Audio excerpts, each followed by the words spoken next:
অর্থাৎ আপনার দোকানে কাস্টমারের জাম লেগে যাবে। কাস্টমার একটার পিছে একটা আসতেই থাকবে, আসতেই থাকবে। মানে এখানে লেখা আছে দেখেন, দোকানে পিঁপড়ার মতো খরিদ্দার আসার বিদ্যা। ঠিক আছে? এখানে একটা নিয়মকানুন আছে, এটা মানতে পারলে কিন্তু আপনার দোকানে কাস্টমার মানে পিঁপড়ার মতো আসতে থাকবে। পিঁপড়ার মতো মানে একদম সিরিয়াল, একদম একজন পিছে একজন আসতেই থাকবে। খুবই জাম থাকবে দোকানে, বেচা-কিনা অনেক হবে। ঠিক আছে? তো কাজটা কি? কাজটা কিন্তু কুফরি কাজ। যারা মানে ইমান রেখে কাজ করতেছেন তারা এটা করবেন না। এবং কি যারা এমনি কুফরি মেনেও কাজ করতেছেন তাদের জন্য এই কাজটা। ঠিক আছে? তো যাই হোক, অনেকজন অনেক রিকোয়েস্ট করছেন। কোরআন লাইনেরও আছে, তো যাই হোক অন্য দিনে কোরআন লাইনেরটা দিব। তো এখন আপনাদেরকে শিখাচ্ছি কুফরি লাইনেরটা কীভাবে আপনারা আপনাদের দোকানে বেচা কিনা বিক্রি বাড়াবেন এবং কি দোকানে কাস্টমারের মানে জাম লাগাইতে চান। দোকানে কাস্টমারের ভিড় একদিন পিছিয়ে একদিন আসতেই থাকবে, কাস্টমার পিঁপড়ার মতো। ঠিক আছে? খরিদ্দার আসতেই থাকবে।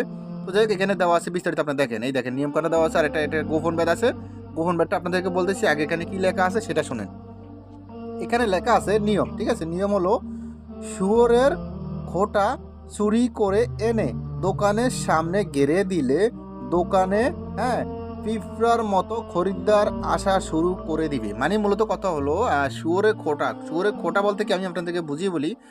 বিভিন্ন জায়গায়, যেমন আমাদের গ্রাম অঞ্চলে কম পাওয়া যায়, শহর অঞ্চল বা বিভিন্ন পাহাড় অঞ্চলে, চট্টগ্রাম বা বিভিন্ন পাহাড় অঞ্চলে যেসব এলাকা আছে হিন্দু, বৌদ্ধ, খ্রিস্টান, ওইসব এলাকাতে শুয়োর ফলে। শুয়োর চিনেন তো? খচ্চর।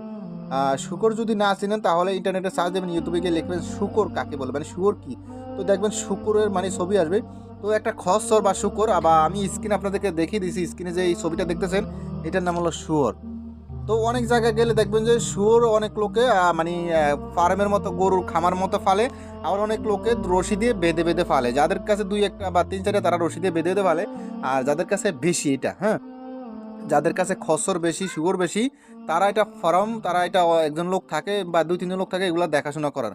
আর যাদের কাছে দুই একটা থাকে তারা এগুলো ওই রশি দিয়ে বাঁধে। তো রশি দিয়ে বাঁধার পরে রশির মাথায় যে খুঁটাটা থাকে, ঠিক আছে, রশির মাথায় একটা গাছের খোঁটার মতো থাকে, যেটা দিয়ে মানে মাটিতে ফুতে দেয়। ফুতে দেওয়ার পরে ওই মানে খুঁটাটার সাথে রশিটা থাকে, রশিটার সাথে ওই খচ্চরের গলায় বেঁধে দেওয়া হয়। গরু ছাগল যেভাবে বেঁধে রাখে ঠিক হুবহু ওই ছাগলের, যেমন কালা ছাগলের খোঁটা প্রয়োজন হয় না অনেক কাজে, তো এখানে প্রয়োজন হচ্ছে শুয়োরের খোঁটা।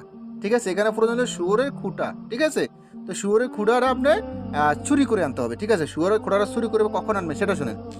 শুয়োরের খোঁটাটা চুরি করে আনবেন আপনি অমাবস্যা রাতে। ঠিক আছে? যেভাবেই হোক আপনি অপেক্ষা করবেন, যেন আপনার আশেপাশে কোনো জায়গায় দেখছেন যে শুয়োর বেঁধে রাখছে বা আছে জানা মুক্তে, ওখানে আপনি ফলো রাখবেন। আপনি অমাবস্যা রাতের জন্য অপেক্ষা করবেন। যেভাবেই হোক, ওই লোকের ঘরের থেকে হোক বা জমিন থেকে হোক, যেখান থেকে হোক, যেভাবেই হোক, ওই খোঁটাটা আপনি চুরি করে নিয়ে আসতে হবে। ওই খোঁটাটা আপনি চুরি করে নিয়ে আসতে হবে। ঠিক আছে? নিয়ে আসার পর কি করবেন, মন দিয়ে লাগে শুনুন। নিয়ে আসার পর ওই রাতে, মানে ওখান থেকে চুরি করে নিয়ে এসে ওই রাতে আপনি যেই দোকানে বিক্রি বাড়াতে চান, যেই দোকানে প্রচুর খরিদ্দার আনতে চান, সেই দোকানের সামনে ফুতে দিতে হবে। ফুতে দেওয়ার সময় একটা মন্ত্র পড়তে হবে। আর একটা কথা হলো, অনেক লোকের দোকানের সামনেও কিন্তু মানে ফ্লোর করা থাকে বা টাইলস করা থাকে, তারা কিন্তু মানে তাদের কিন্তু সমস্যা হতে পারে। তো সমস্যার সমাধান আছে, তারা কি করবেন, মন্দির লাগে শুনুন। যাদের দোকানে মেটি আছে তারা তো সহজেই মাটির ভিতরে পুঁতে ফেলতে পারবে, কিন্তু যাদের দোকানের সামনে টাইলস আছে বা যাদের দোকানের সামনে ফ্লোর আছে, তারা কি করবেন, তারা যেভাবে হোক দোকানের সামনে বা দোকান বরাবর যেভাবে হোক মাটিতে একটু ফুটা করতে হবে। যেভাবে হোক মাটিতে ফুটা করে আপনি এই খুঁটাটা যেভাবে হোক দোকানের সামনে, হ্যাঁ, পুঁতে দিবেন। ঠিক আছে? এটা পুঁতে দিতে হবে, এটা পুঁতে দিলে কাজ করবে। এই খোঁটাটা মানে দোকানে ঝুলিয়ে রাখলেও কাজ হবে না, উপরে রাখলেও কাজ হবে না। এটা মাটিতে পুঁতে দিতে হবে। যদি টাইলস থাকে, টাইলস ফুটা করে ফুটো করতে হবে, মানে ফুটা করে পুঁতে দিতে হবে। আর যদি ফ্লোরটা থাকে, ফ্লোর ফুটা করে মানে পুঁতে দিতে হবে। যদি আপনি বলেন এখানে ফ্লোর নিম্নে চার ফাঁসার তলে ফ্লোর সব মাটি, ইটা, বক্কর বিভিন্ন জিনিস, বা এখানে ফ্লোর ফুটা করা যাবে না, ফুটা করতে গেলে নিম্নে 5 ফুট বা 2-3 ফুট গভীরে যেতে হবে।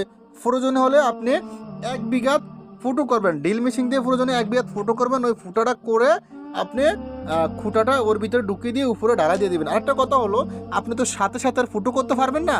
যদি আপনি কোথায়ও মানে সংবাদ পেয়ে থাকেন যে কোথায়ও শুকরের খুঁটা পাওয়া যায়, তাহলে আপনি ওইটা ফলো রাখবেন। ফলো করার পরে আপনি যে কোনো সময় আপনার দোকানের সামনে একটা ফুটো করে, অগ্রিম একটা ফুটো করে রাখবেন। যে কোনো Blender machine, drill machine, sorry Blender না, ড্রিল মেশিন দিয়ে আপনি ফুটো করে নেবেন। ঠিক আছে? বিভিন্ন বিল্ডিং ওয়াল ফুটো করে, রাস্তা রাস্তা বিভিন্ন কাজ করেছে বা সেনি টেনি দিয়ে কাজ করেছে, ওইসব বিষয় কিছু দিয়ে আগে ফুটো করে রাখবেন। মানে ওইটা চুরি করার আগে ফুটো করে রাখবেন। তারপর আপনি ওই অমাবস্যাতে ওই খুঁটাটা চুরি করে এনে একটা মন্ত্র পড়েন। মন্ত্র হলো কি, আমি বলতেছি, আপনি মন দিয়ে শুনেন। আমার এই ইউটিউব চ্যানেলে সুফিয়ান মিডিয়া অফিসিয়াল চ্যানেলে কবর জাগ্রত করার একটা মন্ত্র আছে, ঠিক আছে। সুফিয়ান মিডিয়া অফিসিয়াল চ্যানেলে কবর জাগ্রত করার একটা মন্ত্র আছে। আপনি সেই মন্ত্রটাই খুঁড়ারা ফুতে দেওয়ার পরে সেই মন্ত্রটা 3বার পরে 3টা টোকা দেন, মানে খুঁড়ারা ফুতবেন, ফুতার পরে ওই মন্ত্রটা 3বার পড়বেন, 3টা টোকা দিবেন। খুঁড়া ফুতার পরে 3বার পরে 3বার টোকা দিয়ে আপনি আপনার বাড়িতে চলে যান, আর কোনো সমস্যা নেই। তারপর দিক থেকে দেখেন একদম আপনার দোকানে কাস্টমার পিঁপড়ের মতো লেগে থাকবে। কিন্তু মন্ত্রটা আমার ইউটিউব চ্যানেলে সুফিয়ান মিডিয়া অফিসিয়াল চ্যানেলে দেওয়া আছে, ঠিক আছে। কবর জাগ্রত করা মন্ত্র, ওই মন্ত্রটা দিয়ে আপনি ওখানে লেখা আছে কবর রুহু, তো রুহুর জায়গায় আপনি ওই খুঁটার নাম উচ্চারণ করবেন, ঠিক আছে। এই শুকুরে খুঁটা জাগো, খুঁটা জাগো, খুঁটা জাগো, যে কাজে লাগাই তোরে সে কাজে লাগো, ঠিক আছে। এইসব বিষয়গুলো ওখানে মিলে ভরবেন, মানে কবরের জায়গায় বা আত্মার জায়গায় আপনি খুঁটার নাম উচ্চারণ করবেন।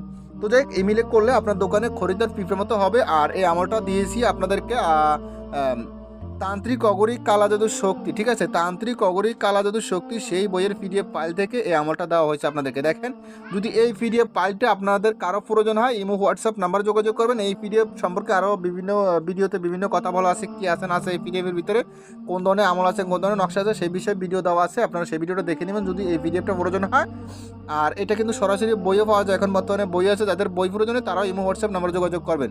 এরপর আপনাদেরকে ক্লিয়ার বোঝানোর জন্য অনেক লোক আছে মানে বলতেছে ভাই পিডিএফ কীভাবে নিব, মানে বিস্তারিত বলে তারা জানে না। তো সেই জন্য আজকে আপনাদেরকে আমি একটা পিডিএফ এক ভাইয়ের কাছে পাঠাবো, সেটা আপনাদেরকে দেখাবো কীভাবে পাঠাবো, আমাকে ওই ভাই কীভাবে মানে ব্যবহার করবে সেটাও আমি আবার অন্য মোবাইলে পাঠিয়ে আমি দেখাবো। তো এক ভাই নামুন কত আমার এক ভাই বলতে আমার এক বন্ধুর মোবাইলে পাঠাবো, মোবাইলটা ওইটা আমার কাছে আছে মোবাইল। তো এখান থেকে পাঠাইলে ওখানে কিরকম দেখা কিরকম শো করে কি বিস্তারিত আমি সব আপনাদেরকে মানে এখানে লাইভে দেখিয়ে দেবো। আপনারা একটু প্রসেসটা বোঝেন, পিডিএফ কাকে বলে, পিডিএফটা কীভাবে পাঠাতে হয় এবং কী বিস্তারিত, ঠিক আছে। দেখেন লাইনে থাকেন আপনারা।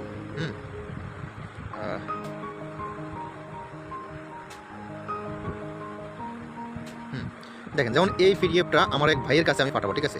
এই পিডিএফটা আমার এক ভাইয়ের কাছে পাঠাবো। তো এই পিডিএফটা কীভাবে পাঠাবো সেটা আপনাদেরকে দেখাবো। আর একটা কথা দেখেন, পিডিএফ আপনাদের কাছে পাঠাবেন ক্লিয়ার থাকে, আপনারা আপনাদের মোবাইলে এরকম ক্লিয়ার দেখেন, এরকম মোবাইলে দেখে আপনারা কাজ করতে পারেন, ঠিক আছে। আমি একটা নকশা আপনাদের ক্লিয়ার করে জুম করে দেখাই, তাহলে আপনারা ক্লিয়ার বুঝবেন। পিডিএফ একদম পানির মতো ক্লিয়ার, ঠিক আছে। যেখানে ঠিক আছে, দেখেন নকশাগুলো দেখেন একদম পানির মতো ক্লিয়ার, সুস্পষ্ট, দেখেন কোনো জাপসা নাই, কোনো গোলা নাই, কিছু নেই, একদম ক্লিয়ার, পানির মতো ক্লিয়ার। আপনারা চাইলে ফটো করে বের করতে পারবেন বা আপনারা প্রিন্ট করে বের করতে পারবেন বা এখান থেকে দেখে দিয়েও কাজ করতে পারবেন। তো যাই হোক, আপনাদের দেখা শেষ।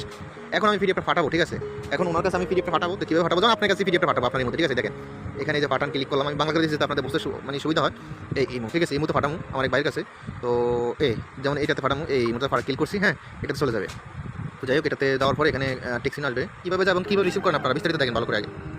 হ্যাঁ দেখুন, অলরেডি কিন্তু ওনার কাছে পিডিএফটা চলে গেছে, আমার বন্ধুর মোবাইলে পিডিএফটা চলে গেছে। এখানে দেখেন যে খুলুন, মানে পিডিএফটা চলে গেছে, মানে সাকসেসফুলি দেখেন পিডিএফটা অলরেডি চলে গেছে। তো চলেন এখন আমার বন্ধুর মোবাইল থেকে দেখাবো আপনাদেরকে ওটা কিরকম টাকা কীভাবে, মানে বন্ধুর মোবাইল মনে করেন ওইটাই আপনার মোবাইল, ঠিক আছে। চলেন ওখানে দেখাবো কীভাবে কাজ করবো। তো মনে করেন এটা আমার বন্ধুর মোবাইলে, দেখেন এই যে এমডি সুফিয়ান, এটা আমার এডিট থেকে পাঠাইছি, আমার এডিট থেকে একটা পিডিএফ পাঠাইছি, দেখেন এই পিডিএফটা চলে এসেছে, দেখেন এটা আমার বন্ধুর আইডি। তো এটা মনে করেন আমি এখন হাতে নিয়ে দেখাইছি কীভাবে পাঠাতে, আপনাদের দেখাইছি। যেমন এটা হলো আমার আইডি থেকে এই পিডিএফটা পাঠাইছি, ঠিক আছে। আমার আইডি থেকে পিডিএফটা এই বন্ধুর মোবাইলে এই মতো পাঠাইছি, এই দেখেন এখানে কীভাবে শো করতেছে, আপনাদের মোবাইলে ঠিক এরকমভাবে শো করবে। তো আপনারা কী করবেন, এভাবে ক্লিক করে পিডিএফটা এরকম ওপেন হয়ে যাবে আপনার মোবাইলে, ঠিক আছে। ক্লিক করা মাত্র, ডাউনলোড করা মাত্র পিডিএফটা এরকম আপনার মোবাইলে ওপেন হয়ে যাবে। এরকমভাবে দেখে আপনি এরকমভাবে দেখতে পারবেন কি আছে না আছে এবং কি কোথায় কী লেখা আছে, এরকম জুম করে দেখতে পারবেন বা আপনি মোবাইলে দেখে কাজ করতে পারবেন। আপনি চাইলে কম্পিউটার থেকে ফটোকপি করে বের করতে পারেন, দেখেন এখানে প্রিন্ট সিস্টেম আছে, দেখেন প্রিন্ট মানে আপনি কম্পিউটার থেকে প্রিন্ট করে ফটোকপি করে বের করতে পারবেন, আর অনেক কিছু করতে পারবেন। আপনি চাইলে লক করে রাখতে পারবেন, আরও অনেক কিছু, ঠিক আছে এই সুবিধাটা। তো যাই হোক, মানে যারা পিডিএফ সম্বন্ধে এতদিন বোঝেন না এবং কি জানেন না, আশা করি তারা ক্লিয়ার বুঝতে পারছেন পিডিএফ কাকে বলে, কীভাবে পাঠাতে হয়, পিডিএফ ফাইলটা কাজ করবেন কীভাবে বিস্তারিত, ঠিক আছে। তো প্রতিটা বইয়ের পিডিএফ আমরা এভাবে আপনাদের জন্য সুন্দর করে সাজিয়ে রাখছি, যদি প্রয়োজন হয় ইমো হোয়াটসঅ্যাপ নাম্বারে যোগাযোগ করবেন। ভালো থাকবেন, সুস্থ থাকবেন।